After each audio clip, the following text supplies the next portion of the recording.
Anda pernah nggak sih ngerasa buntu banget, mentok, cuma gara-gara mikirin gimana caranya bikin sesuatu yang benar-benar orisinil?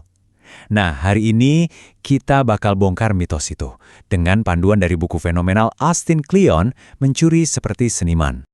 Oke, kita mulai dari sini ya. Ada sebuah kutipan yang jujur aja agak provokatif. Datangnya dari siapa? Pablo Picasso, salah satu seniman paling legendaris. Dia bilang, seni adalah pencurian. Nah, ide mencuri ini adalah jantom dari bukunya Kleon. Ini tuh kayak menantang semua yang pernah kita pelajari soal kreativitas. Tahu kan pemikiran bahwa kita harus bikin sesuatu yang baru, dari nol, dari ruang hampa? Ya kan, ini pertanyaan klasik yang kayaknya menghantui semua orang kreatif.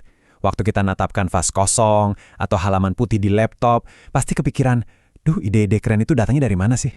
Kalau kata Kleon, seniman yang jujur tuh gak bakal ngasih jawaban muluk-muluk, kayak, oh ilhamnya turun dari langit. Enggak. Jawaban mereka jauh lebih simpel dan terus terang jauh lebih melegakan. Oke, jadi kalau jawabannya mencuri, berarti langkah pertamanya adalah kita harus hancurin dulu nih tembok penghalang kreativitas yang paling gede. Mitos kalau kita itu harus 100% original. Ada penulis namanya Jonathan Latham, dia bilang gini, kalau ada orang yang nyebut sesuatu itu original, biasanya itu artinya mereka cuma belum tahu aja referensinya dari mana. Coba deh pikirin, ini kan benar-benar melegakan banget ya. Dan jangan salah sangka ya, ini bukan berarti kita harus pesimis, oh semua udah pernah dibikin. Justru sebaliknya, ini tuh kayak surat izin buat kita semua. Izin untuk berhenti stres mikirin bikin sesuatu dari nol dan mulai membangun di atas karya-karya hebat yang udah ada. Jadi intinya apa? Begitu kita lepasin beban harus original itu, kita jadi bebas buat merangkul semua pengaruh yang membentuk kita. Nah, ini nyambung banget ke konsep berikutnya yang super menarik. Jadi gini, kalau kita semua ini adalah hasil dari berbagai pengaruh, artinya setiap ide itu juga punya silsilahnya sendiri, punya pohon keluarganya sendiri. Gimana cara kerjanya? Yuk kita lihat. Ini ada trik menarik dari sekolah seni. Kalau Anda lihat ada dua garis, coba deh perhatiin. Anda juga bakal lihat ada garis ketiga. Garis yang terbentuk dari ruang kosong di antara keduanya. Nah, ini metafora yang pas banget buat ngejelasin gimana ide baru itu muncul. Gimana ceritanya 1+1 bisa jadi 3? Ya, di dunia kreativitas, inilah rumusnya. Setiap ide baru itu sebenarnya cuma gabungan atau remix dari ide-ide yang udah ada. Dan hasilnya, sesuatu yang lebih besar dari sekedar penjumlahan bagian-bagiannya.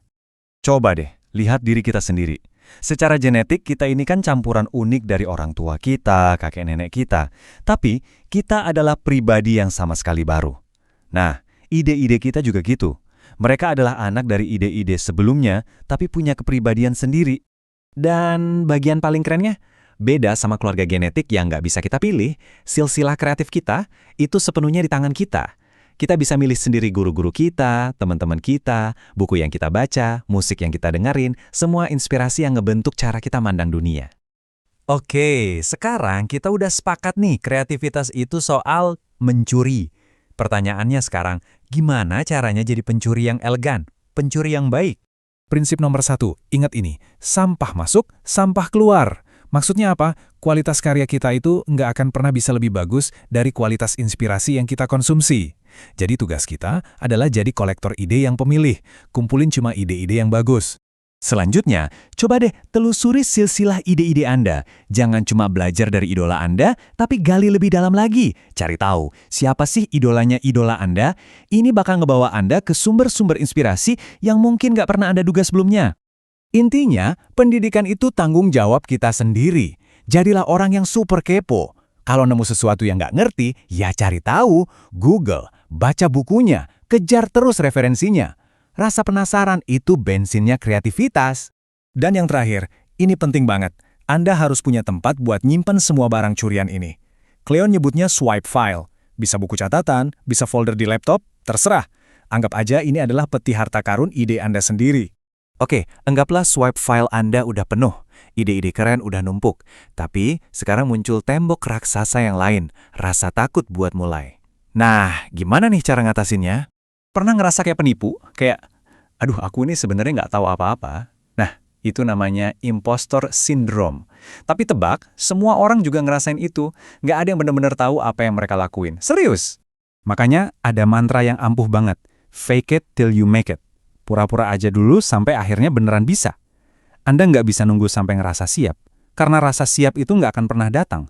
Mulai aja lakuin pekerjaannya, nanti juga lama-lama Anda jadi orang yang ngerjain pekerjaan itu.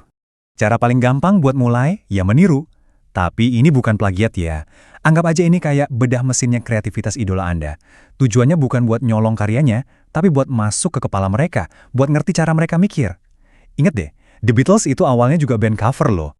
Nah, tapi disinilah letak keajaibannya.